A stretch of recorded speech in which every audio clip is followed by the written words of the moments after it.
Selanjutnya, Good People, hujan ekstrim beberapa hari terakhir melanda Pulau Dewata. Hujan deras dan angin kencang ini sebabkan sejumlah area porak-poranda, bangunan dan pura roboh, juga kacaukan wisata perairan dan pantai. Waduh. Angin keras kali. Aduh, sampai ngelimbang, waduh. Angin kencang menerjang Pulau Dewata beberapa hari belakangan di sejumlah pesisir. Di perairan, juga di pulau. Menghambat berbagai aktivitas termasuk pariwisata. Angin kencang dan hujan deras pun merusak bangunan,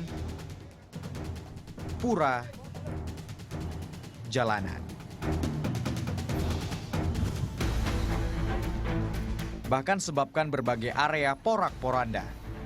Beberapa pohon reklame dan tiang-tiang yang tumbang menimpa rumah serta kendaraan. Penanganan berlangsung. Pemerintah sempat BPBD juga BMKG imbau warga, termasuk pengelola wisata, waspadai dampak cuaca ini. Sebab perkiraannya kondisi ini masih akan terjadi setidaknya hingga akhir pekan ini. Kondisi angin kencang seperti yang terjadi kemarin dan hari ini diakibatkan adanya pertemuan angin di wilayah Bali yang mana ini merupakan akibat atau dampak tidak langsung dari siklon tropis Elly yang berada di Australia. Dan kondisi ini dapat terjadi hingga 2 hari ke depan dengan intensitas yang perlahan-lahan akan menurun. Bukan hanya di Bali, angin kencang disertai hujan ini pun melanda kawasan timur Jawa dan Nusa Tenggara.